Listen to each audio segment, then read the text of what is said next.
সংকট সমাধানের যে পথটায় আমরা হাঁটছি এই মুহূর্তে সচেতনতার কোনো বিকল্প নেই। নতুন করে কেউ আক্রান্ত হোক তা আমরা যেমন প্রত্যাশা করি না, সংকটে যারা রয়েছেন তারা দ্রুত আরোগ্য লাভ করুন, এটা আমাদের চাওয়া। আর সংকটের এই সময় যদি কোনো স্বাস্থ্য জিজ্ঞাসা জন্মেই থাকে, করোনা হেল্প ডেস্ক আপনাদের জন্য আয়োজন করা হয়। জুলহাস জুবাই আয়োজনের সাথে আছি।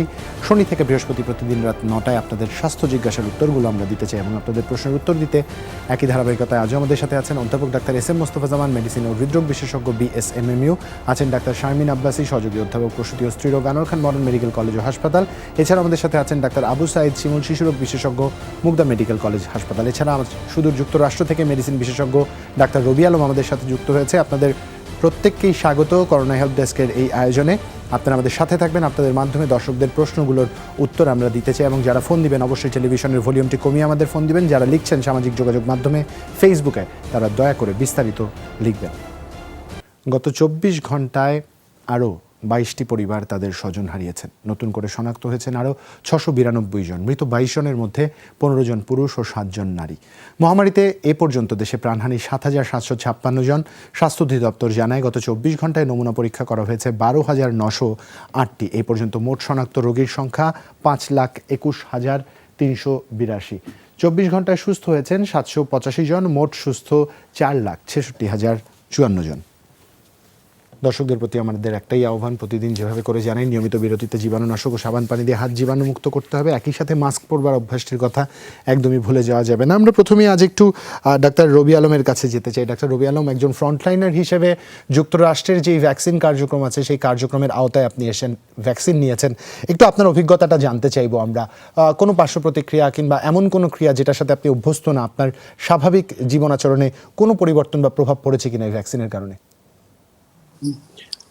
ধন্যবাদ আপনাকে। সবার প্রথমে আমি যমুনা টিভিকে ধন্যবাদ জানাচ্ছি আমাকে এই সুযোগ করে দেওয়ার জন্য।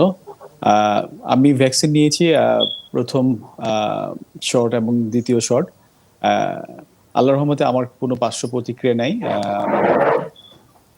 এমনকি বলা যায় যে ফ্লু ভ্যাকসিনে যেরকম প্রতিক্রিয়া ছিল তার থেকেও আমি কিছু বুঝতে পারিনি। আল্লাহর রহমতে আমি সম্পূর্ণরূপে সুস্থ। ধন্যবাদ।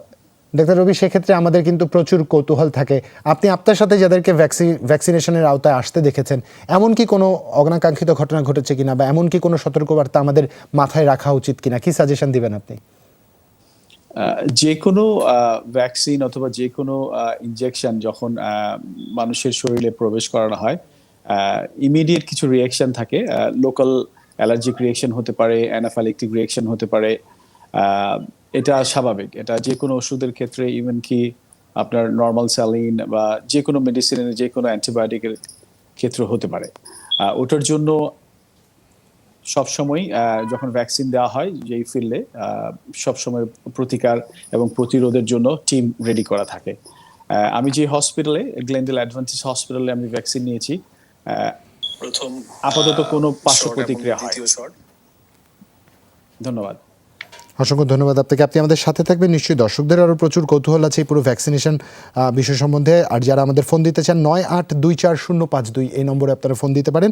অবশ্যই টেলিভিশনের ভলিউমটি কমিয়ে আমাদের ফোন দিবেন, তাতে করে আপনাদের স্বাস্থ্য জিজ্ঞাসা বুঝতে আমাদের সুবিধা হবে। প্রফেসর মোস্তফা জামান এখানে আছেন, ডাক্তার আবু সাইদ শিমুল আছেন, ডাক্তার শারমিন আব্বাসী আছেন। আপনারাও ফ্রন্টলাইনার হিসেবে দায়িত্ব পালন করছেন। নিশ্চয়ই বাংলাদেশে যখন ভ্যাকসিনেশন কার্যক্রমটি শুরু হবে, আপনারাও প্রথম কাতারে, গণমাধ্যম কর্মীরাও যেমন থাকবে আপনারাও থাকবেন। সেক্ষেত্রে আপনাদের কোনো জানবার আছে কিনা বা আপনাদের কোনো জিজ্ঞাসা আছে কিনা ডাক্তার রবি আলমের কাছে, যদি কিছু থাকে, নতুবা আমরা প্রশ্নে যাব। ধন্যবাদ রবি আলমকে। আসলে আমরা দেখতে পেয়ে আনন্দিত। আপনাকে ধন্যবাদ জানাচ্ছি যে শুধু যুক্তরাষ্ট্র থেকে আমাদের সাথে সংযুক্ত হয়েছেন। রবি আলম, আমি জানতে চাচ্ছি, আমরা আসলে যদিও এখন গ্লোবাল ওয়ার্ল্ড, সবকিছু তথ্য আমরা কিন্তু সবাই সবখান থেকে জানতে পারছি, এবং আমরা যেহেতু পেপারে তথ্য বিভিন্ন মাঝে মাঝে দেখি যে ভ্যাকসিন নেওয়ার পরে কার্যকারিতা কতটুকু হচ্ছে, আমরা জানি যে 2টি ডোজ দেওয়া হচ্ছে, কিন্তু আসলে কোনো গবেষণা আছে কিনা যে কত শতকরা, কত পার্সেন্ট বা কত ভাগ কাজ করছে বা কাজ করছে না, বা কারো কোনো ধরনের সমস্যা, যেটা আপনি বলছিলেন যে অ্যানাফিলাক্টিক রিঅ্যাকশন হতে পারে, অথবা এটা যে কোনো ওষুধের জন্য, শুধুমাত্র এই টিকার জন্য নয়। কিন্তু নতুন কোন, আমরা মাঝে মাঝে দেখি, কয়েকদিন আগে ইসরায়েলি একটি তথ্য পেয়েছি যে সেখানে তারা ভ্যাকসিন কাজ করছে না, বা এরকম কোনো হেড টু হেড কম্পারিজন আছে কিনা যে বিভিন্ন ভ্যাকসিন কাজ চলছে, কোন ভ্যাকসিনটি বেশি ভালো, এরকম কোনো বিষয় কি আছে কিনা যে যে ভ্যাকসিনটি আমরা বলতে পারি যে বেশি কার্যকর, এরকম কোনো বিষয় কি জানা আছে কিনা আপনাদের মধ্যে আলোচনা? যদিও এখন এত সময় যায়নি যে আমরা হেড টু হেড গবেষণা করে বলতে পারবো, কিন্তু আপাতত চিকিৎসক বা যারা আপনাদের মধ্যে যারা গ্রহণ করেছেন, যেহেতু যুক্তরাষ্ট্রে আগে গ্রহণ করেছেন, তাদের মধ্যে কোনো এই বিষয়ে কোনো আলোচনা হয়েছে কিনা বা সেরকম কোনো পূর্বাভাস আপনারা পাচ্ছেন কিনা? ধন্যবাদ। এই ভ্যাকসিনটা তো সম্পূর্ণরূপে নতুন, এবং এটার ট্রায়াল তো আউটপেশেন্ট, যেটা ভ্যাকসিনেশন স্টার্ট করার আগে যে ট্রায়াল হয়েছে, ওখানে দেখা গেছে শতকরা 95% এফেক্টিভ। আমি নিয়েছি আপনার ফাইজারের যে ভ্যাকসিনটা, এবং আমাদের যারা বন্ধু, কলিগ, ইভেন আমার ওয়াইফ নিয়েছেন মোডার্না ভ্যাকসিন।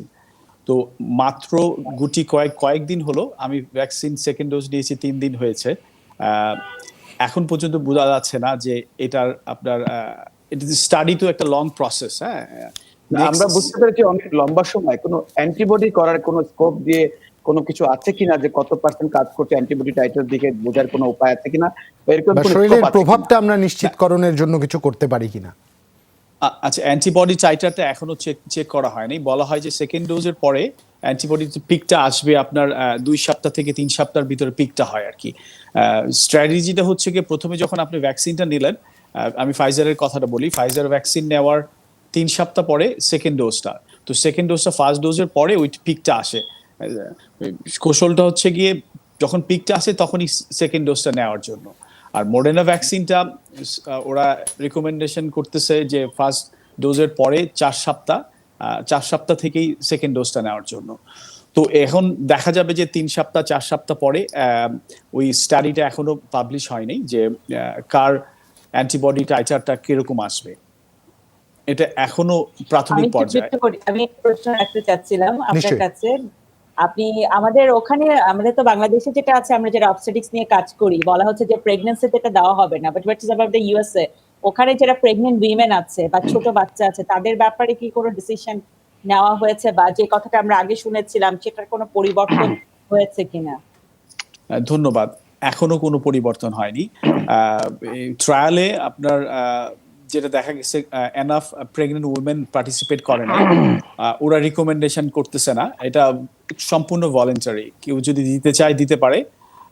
আর বিশেষ করে সিডিসি 16 বছরের নিচে বাচ্চাদেরকে অ্যাডভাইস করে না।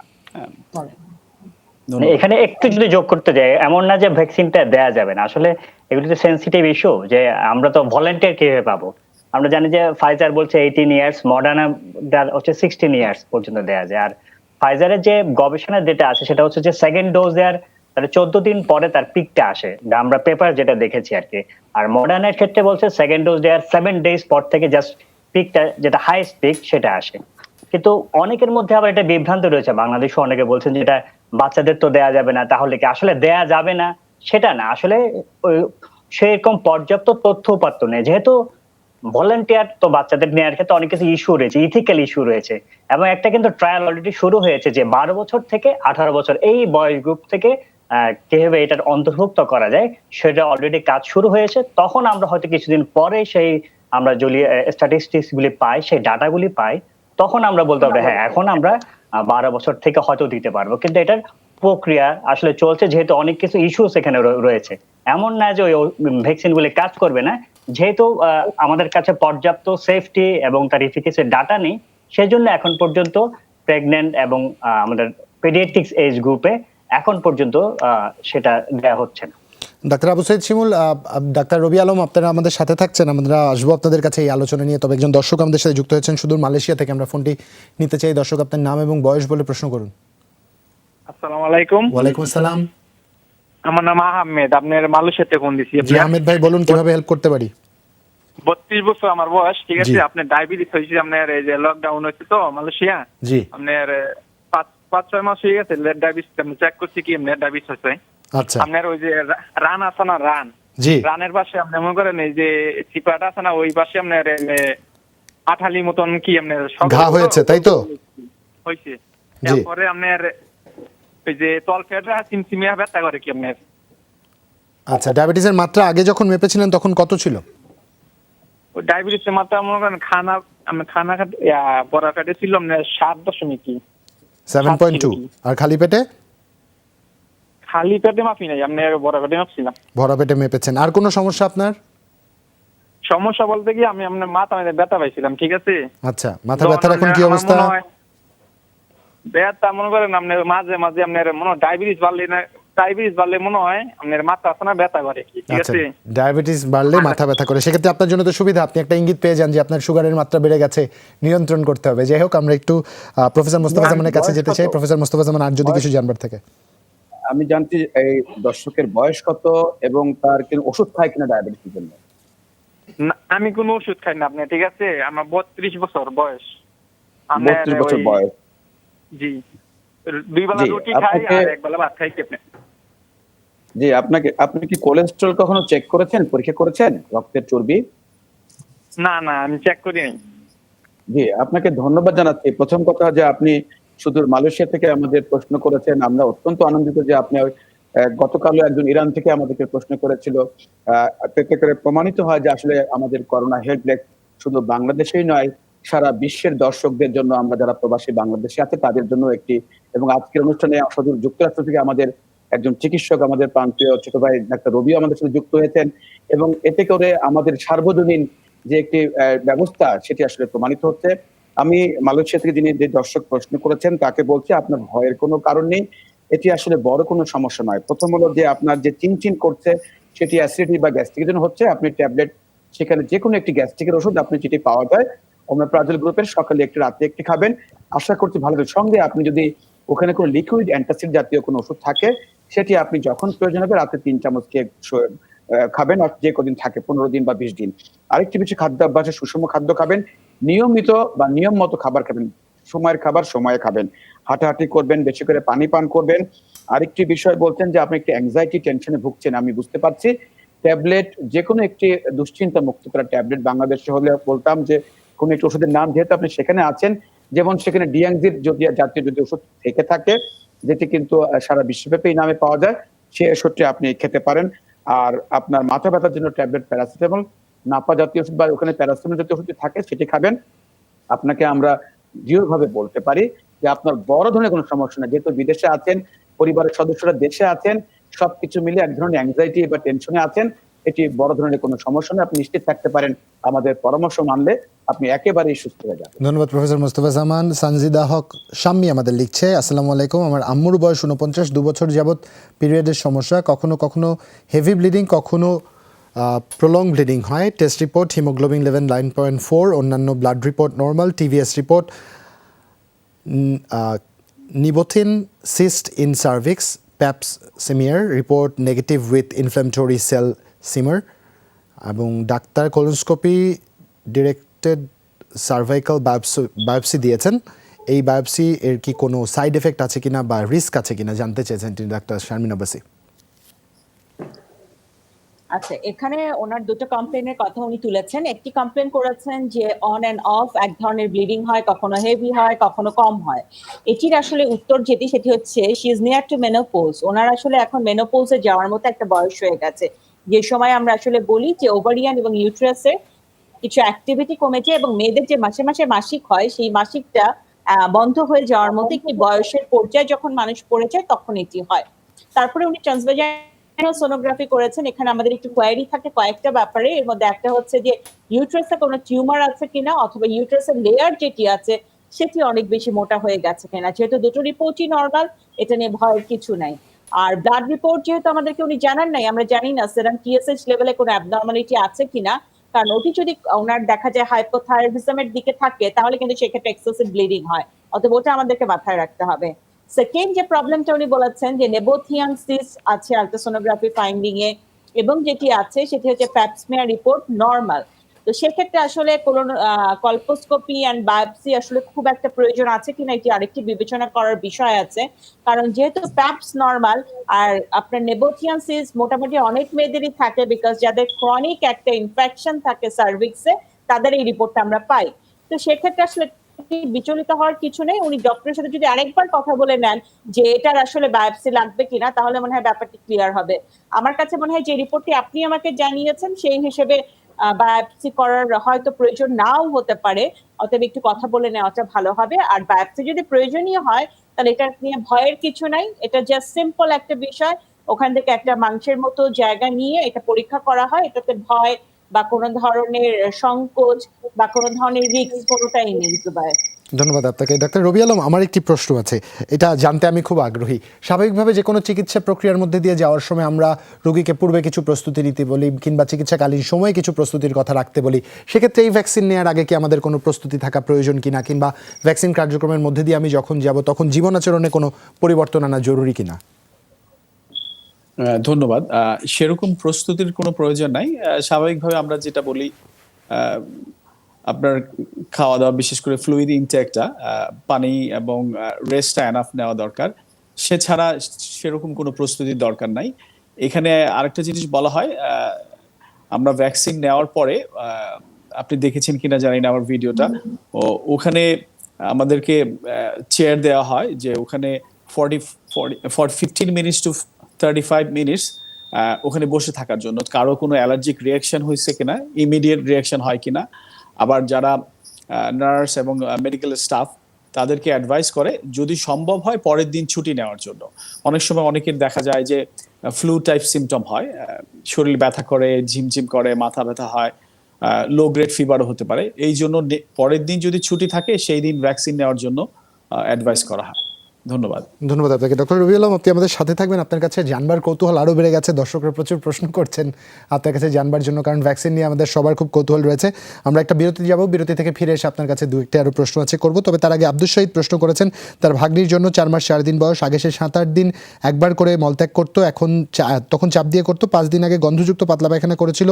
ওই সময় প্রথম বাবার, তারপরে মায়ের, তারপরে তার পাতলা পায়খানা হয়েছিল। পরের দিন সকালে এবং রাতের বেলায় গন্ধযুক্ত পাতলা পায়খানা হয়েছিল। তার মা বাবাকে ডাক্তার দেখিয়েছে, ডাক্তাররা তাকে জেথ্রিন 20 মিলিগ্রাম নিড সিরাপ এবং একই সাথে 6 বোতল খেতে দিয়েছেন, এন্ড্রোজার্মিনিয়া খেতে দিয়েছেন। এখন সে দিনে 2বার পাতলা পায়খানা করে, কিন্তু দুর্গন্ধ নেই। এতে দুশ্চিন্তার কিছু আছে কিনা? ও শুধু বুকের দুধ খায়। বর্তমান ওজন 4 কেজি 500 গ্রাম, 8 কেজি 500 গ্রাম। ডায়রিয়ার আগে ছিল 4 কেজি 800 গ্রাম। বয়স 4 মাস 4 দিন। প্রতিদিন কয়বার পায়খানা করা স্বাভাবিক? ওজন ঠিক আছে কিনা? ও সব সময় মুখে হাত দেয়। এ থেকে বিরতির উপায় কি? আমরা সরাসরি ডাক্তার আবু সাইদ শিমুলের কাছে চলে যেতে চাই। ডাক্তার আবু সাইদ শিমুল, আব্দুল শহীদ আমাদের যেটা কারেকশন দিয়েছেন যে 4 কেজি 800 গ্রাম ওজন ছিল, উনি ভুলে 8 কেজি 800 গ্রাম লিখে ফেলেছেন। ডাক্তার আবু সাইদ শিমুল। আপনাকে আসলে ধন্যবাদ তার প্রশ্ন করার জন্য।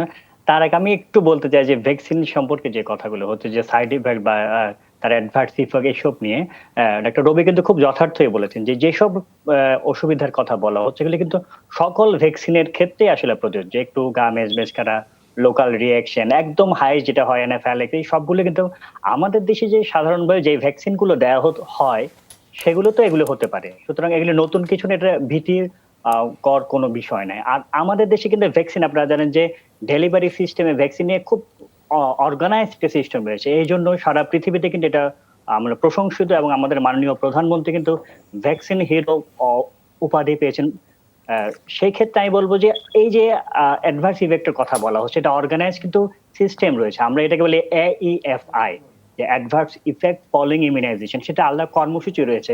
আমাদের একদম প্রত্যন্ত অঞ্চলে গ্রামে যে হেলথ অ্যাসিস্ট্যান্টটা কাজ করে, সেও জানে যে এটা AEFI হলে কাকে রিপোর্ট করতে হবে, কোথায় যেতে হবে, কি করতে হবে। এবং আমাদের দেশের রুটিন যে ভ্যাকসিনেশন, যে এখন MR চলছিল, যে আমাদের ক্যাম্পেইন চলছে, যা জানেন যে আপনার 24শে জানুয়ারি পর্যন্ত, সেটা সিস্টেমের সাথে আমিও জড়িত, আমরা ক্লাসি। সেখানে কিন্তু আমরা এই যে MR ভ্যাকসিন, তা তো ভ্যাকসিনটা নেয়ার পরে 1 ঘন্টা সে ভ্যাকসিন স্থলে বাচ্চাকে রেখে দিতে হবে। এটা একদম আমাদের বর্তমান যে নর্মাল যে ভ্যাকসিনেশন, তা তো আমরা বলে থাকি একটা বাচ্চাকে আপনি ভ্যাকসিন দিবেন, মিনিমাম 1 মাস পর্যন্ত আপনার সেন্টারে থাকবে, তারপর সে বাসায় যাবে। সুতরাং এটা নিয়ে আমি বলবো যে আমাদের যেহেতু একটা সিস্টেম ডেভেলপ রয়েছে, ইনশাল্লাহ যখন ভ্যাকসিন চলে আসবে খুব বেশি সমস্যা হবে না। আমরা নিশ্চয়ই ডাক্তার আবু সাইদ শিমুল, অনেক ছোট বয়সে আমরা অনেকে ভ্যাকসিন নিয়েছি, তো আমরা ভুলে গেছি ভ্যাকসিন নেওয়ার অনুভূতিটা আসলে কি। আপনার কাছে একজন দর্শকের প্রশ্ন ছিল। জি জি যে সেটা হচ্ছে, যে প্রশ্নটা করেছেন, আমি বলবো এটা নিয়ে একেবারে দুশ্চিন্তা করবেন না। 6 মাসের আগের বাচ্চাদের এসে এখানে আমরা বলে থাকি যে অল্প অল্প করে বারবার যে পাতলা পায়খানা যেটা হয়, সেটা কিন্তু ডায়রিয়া নেয়। আপনি দেখবেন যে শুধুমাত্র পানি শূন্যতা হয়ে যাচ্ছে কিনা। পানি শূন্যতা বুঝবেন কিভাবে? যদি চোখ কোটরের দিকে ভেতরের দিকে ঢুকে যায়, যদি জিহ্বা শুকিয়ে যায়, দেখবেন যে কান্না করছে কিন্তু পানি আসছে না। সবচেয়ে যেটা গুরুত্বপূর্ণ সেটা হচ্ছে তার যে প্রস্রাব করা, তার বেগটা কমে আসছে কিনা। আমরা বলি 24 ঘন্টায় যদি কোনো বাচ্চা 5 বারের কম প্রস্রাব করে, সেটা আমরা বলবো তার পানি শূন্যতা। এই জিনিসগুলো যদি না থাকে, শুধু যদি যারা বুকের দুধ খায় তাদের পাতলা পায়খানা বা এটা কয়বার হচ্ছে এটা নিয়ে একদমই দুশ্চিন্তা করবেন না। আপনি জিঙ্ক যেটা খাওয়াচ্ছিলেন সেটা খাইয়ে যান। আর আপনি একটা অ্যান্টোরাজারমিন অথবা প্রোবায়োটিক খাওয়াচ্ছিলেন সেটা আপনি কয়েকদিনের জন্য খাওয়াতে পারেন।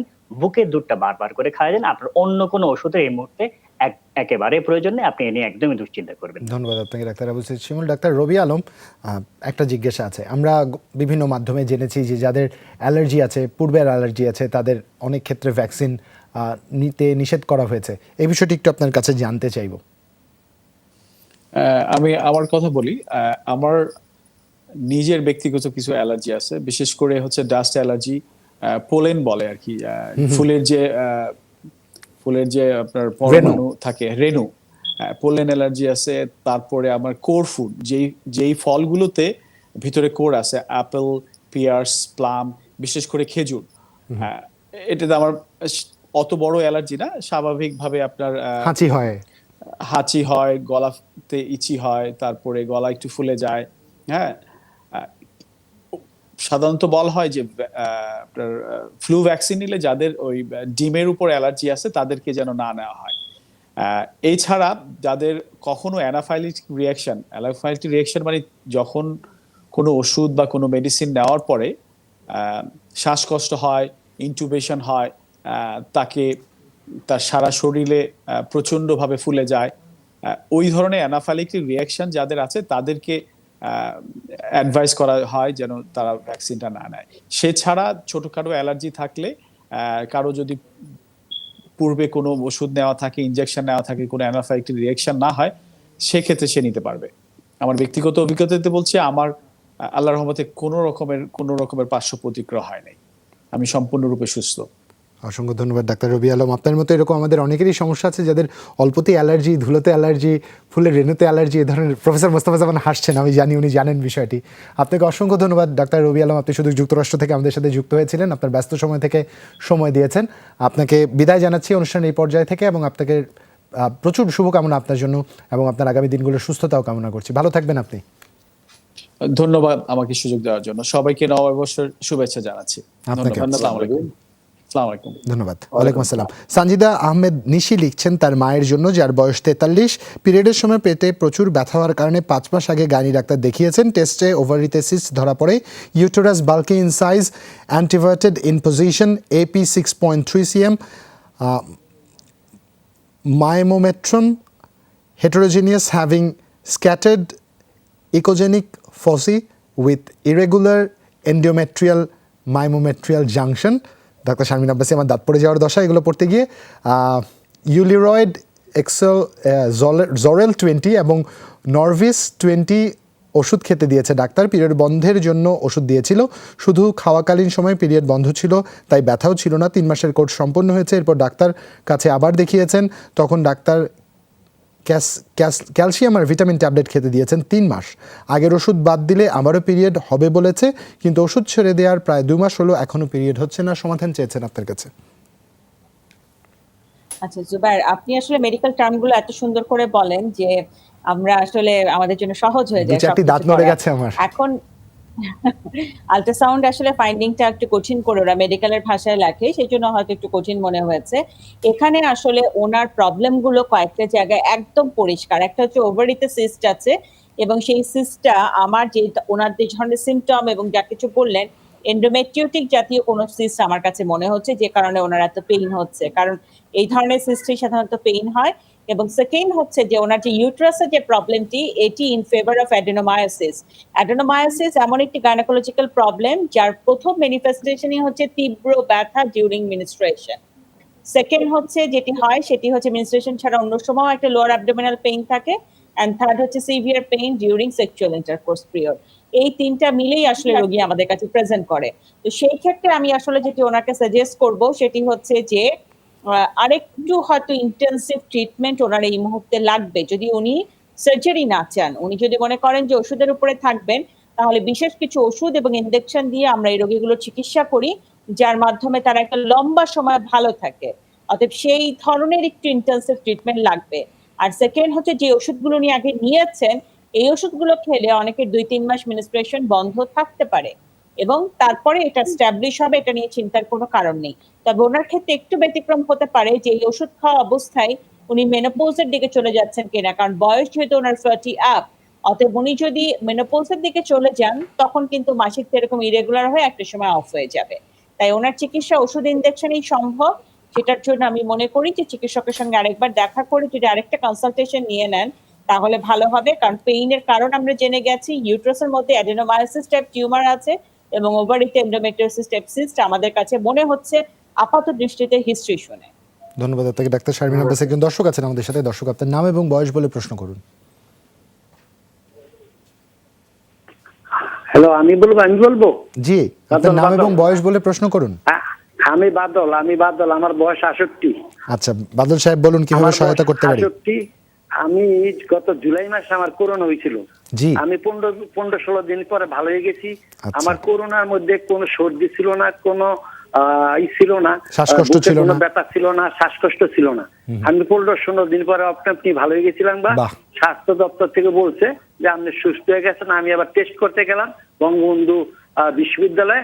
ওরা বললো যে আপনি 21 দিন হয়েছে আজকে আইছেন, আপনি কিচ্ছু নাই, আপনি ভালো হয়ে গেছেন। বাহ, চমৎকার। কিন্তু আজকে আপনার 15 দিন যাবত আপনার মাঝে মাঝে আমি সিঁড়ি বাইতে গেলে দোতলায় 3 তলায় উঠলে আমার একটু হয়, বুকে ধরফর করে। আচ্ছা, করোনাটা কতদিন আগে হয়েছিল বললেন? জুলাইতে হয়েছে। আচ্ছা, হ্যাঁ। আবার আমি যদি একটু হাঁটি বেশি তখন আমার বুক ধরফর করে। আবার মাঝে মাঝে দেখা যায় 1 সপ্তাহ ভালো, আবার মাঝে মাঝে বুক ধরফর করে, আবার আমি সিঁড়ি বাইতে পারি না। বাদল সাহেব, আমাকে কিছু তথ্য দিয়ে সহায়তা করবেন। আপনার কি ডায়াবেটিস আছে? না, আমার ডায়াবেটিস নাই। ব্লাড প্রেশারের সমস্যা আছে? প্রেসার আছে। প্রেশারের জন্য কি ওষুধ খাচ্ছেন? আমি এর জন্য খেয়েছি অলসাট খেতেছি। অল্টার খাচ্ছেন? প্রেসারের জন্য। আচ্ছা, আর কোনো ওষুধ খান আপনি এখন?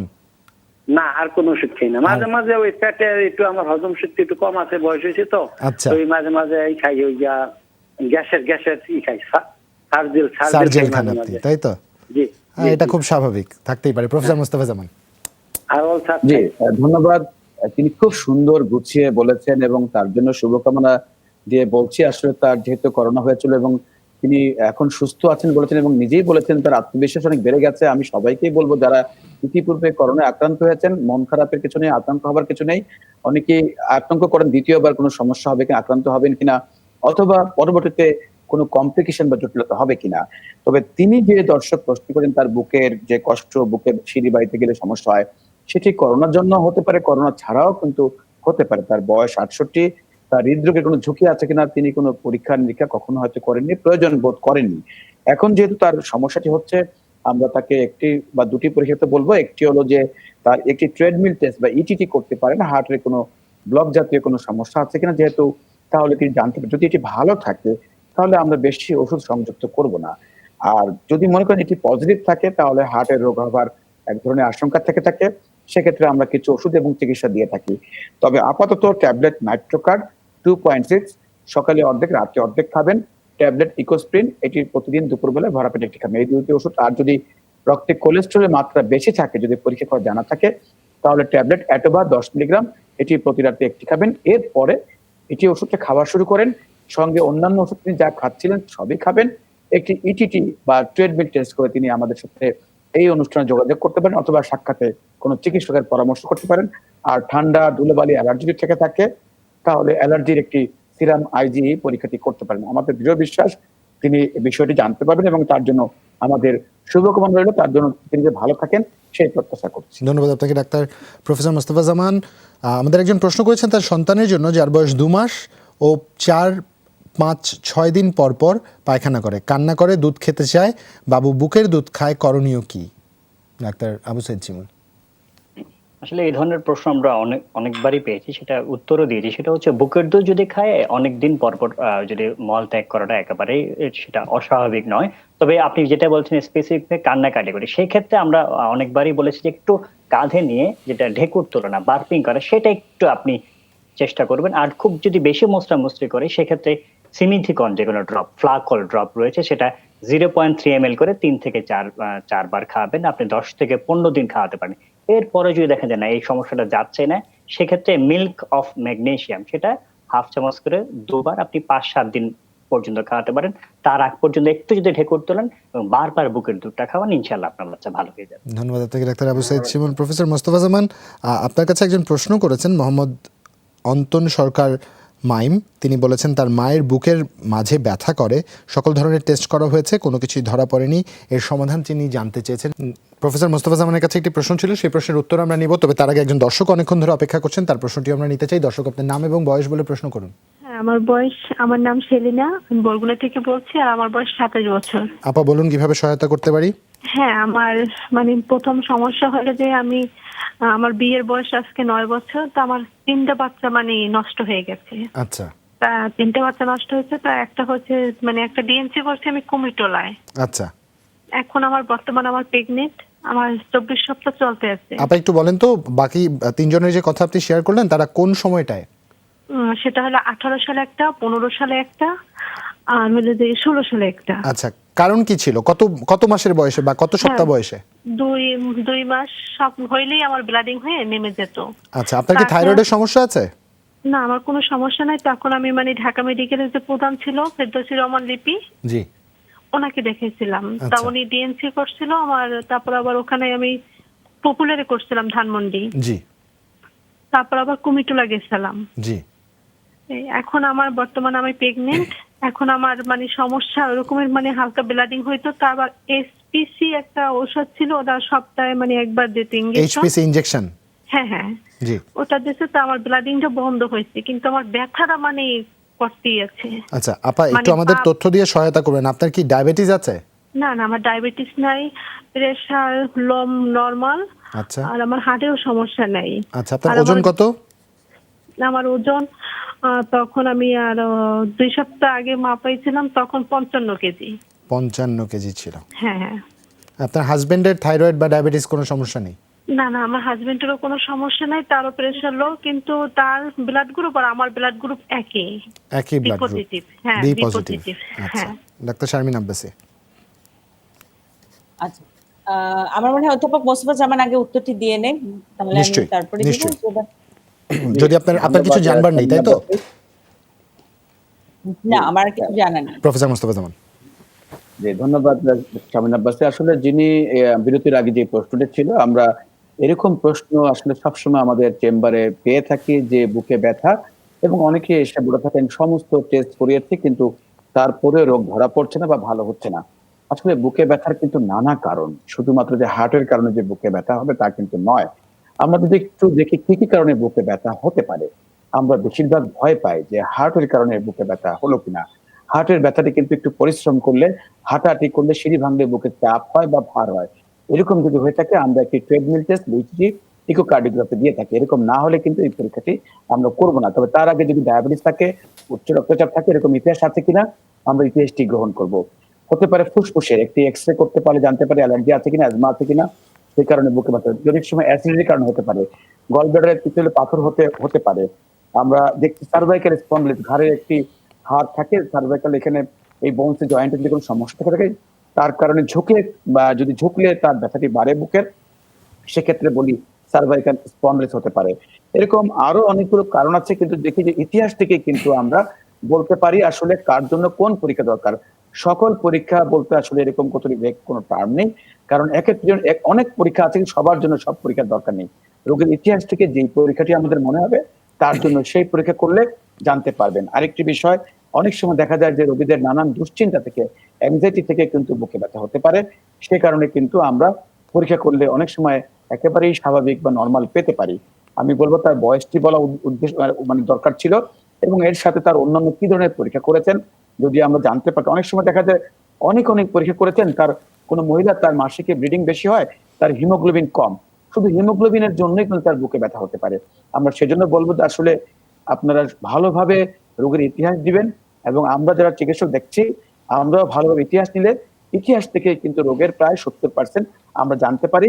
তারপরে কিন্তু আমরা 2-1টি পরীক্ষা করে বলতে পারবো তো কার জন্য কোন পরীক্ষা এবং কি রোগ হয়েছে। তবে আবারও বলছি দর্শককে, আপনি পরিপূর্ণভাবে ইতিহাস দিবেন, আমরা আপনাকে বলতে পারবো যে বুকে ব্যথার সাথে হার্টের কোনো সমস্যা আছে। যদি সমস্ত পরীক্ষা ভালো থাকে, শুধু হৃদরোগ আছে কিনা জানতে চান, একটি ইকোকার্ডিওগ্রাফি, একটি ইসিজি করলে জানতে পারবেন। ধন্যবাদ প্রফেসর মোস্তফা জামান। ডাক্তার শারমিন আব্বাসী। আমাদের যিনি ফোন করেছিলেন ওনার আসলে মনের মধ্যে একটি ট্রমা আছে, কারণ বারবার প্রেগন্যান্সি লস হচ্ছে, এটাকে আমরা বলি রিকারেন্ট প্রেগন্যান্সি লস বা বারবার গর্ভপাত। এখান থেকে আসলে বাঁচার উপায়টা আমাদের এখন খুঁজতে হবে। আমরা বলবো যে আমরা পালাবো এখন, বা আমরা রেস্কিউ করবো এখন যে অবস্থায় প্রেগন্যান্সিটা আছে সেখান থেকে, যেন আমরা একটা ভায়াবল এইজে অর্থাৎ একটা সুস্থ বাচ্চা ডেলিভারি করে বাড়ি ফিরতে পারি। আমাদের যে জায়গাগুলোতে করণীয় আছে এই মুহূর্তে 1 নাম্বার রেস্ট অ্যান্ড রেস্ট, মানসিক এবং শারীরিক রেস্ট। কোমর ভাঁজ করে কোনো কাজ করা যাবে না, যতটা সময় পারবো বেড রেস্টেই আমরা থাকবো, হালকা হাঁটা চলা করব। এবং আমরা তলপেটে চাপ পড়ে এমন কোনো কাজ করব না, এবং পুরোপুরি ভাবেই কিন্তু সেক্সুয়াল ইন্টারকোর্সের বিষয়টি বন্ধ থাকবে হাজব্যান্ডের সাথে। সেকেন্ড, আমাদের কিছু ওষুধের ক্ষেত্রে আমরা বলবো যে প্রোজেস্টেরন যে ট্যাবলেট গুলো বাজারে পাওয়া যায়, ক্যাপসুল মাইক্রোজেস 100 মিলিগ্রাম একটা করে 2 বেলা, এটা আপনার কন্টিনিউ হবে। এবং তার সাথে এইচপিসি ইনজেকশনটা আপনি 2 অ্যাম্পুল ইনজেকশন একটা সিরিঞ্জে নিয়ে 3 দিন পর পর দিবেন, অর্থাৎ সপ্তাহে 2 বার ইনজেকশন দিবেন, টোটাল 4টা ইনজেকশন। এটি আপনার জন্য আরেকটি বড় চিকিৎসা। থার্ড সেটি হচ্ছে যে যেহেতু এবারকার প্রেগন্যান্সি 24 সপ্তাহ পার হয়ে যাচ্ছে, তার মানে আমরা মনেই করে নিতে পারি যে এবারেরটা এই যাত্রায় হয়তো আমরা বেঁচে গেলাম, কারণ আগেরগুলো সব আর্লি লস হতো 10 সপ্তাহের আগে। সেক্ষেত্রে আপনি 1 মাস পর পর কয়েকটা জিনিস দেখবেন, এর মধ্যে একটা হচ্ছে ওজিটিটি, ব্লাড সুগার বাড়তি হয় কিনা, সেরাম টিএসএইচ লেভেলটা একটু দেখে নেবেন, যদি 2-3 মাসের মধ্যে দেখা না থাকে। ইউরিন রুটিন অ্যান্ড কালচার খুব ইম্পর্টেন্ট, যে কারণে এরকম লস হতে পারে। এবং যদি ব্লিডিং খুব বেশি হয় তাহলে একটা আল্ট্রাসাউন্ড করতে হবে স্পেশাল, যেটাকে আমরা বলি সার্ভাইকাল স্টাডি। কোনো কারণে জরায়ুর মুখ কোনো থ্রেটেন্ড আছে কিনা, যে আগে খুলে যাওয়ার মতো কোনো অবস্থায় আছে কিনা। যদি থাকে তাহলে কিন্তু বাচ্চার লাংস ম্যাচুরেশনের জন্য আমাদেরকে একটা ইনজেকশন দিতে হবে। আপনাকে কিছু সাহস যোগাতে চাই, আমাদের কাছে করোনা হেলথ ডেস্কের চিকিৎসা নিয়ে একটা ট্রিপলেট প্রেগন্যান্সি কিন্তু অনেক আগেই ডেলিভারি হয়ে গিয়েছিল 28 সপ্তাহে, এবং বাচ্চাগুলোর ওজন ছিল একটা 700, একটা 750, একটা 800। অর্থাৎ যদি পারা যায়, আমার কাছে মনে হয় আল্লাহ তাআলার হেল্প থাকলে এক্ষেত্রে আমরা উতরে যেতে পারবো ইনশাআল্লাহ। আমাদের আজকের এই আয়োজন, জুবায়ের আপনাকেও ধন্যবাদ, সবাইকে ধন্যবাদ। ইনশাআল্লাহ আগামীতে কালকে আবারও দেখা হচ্ছে আমাদের সবার একসাথে।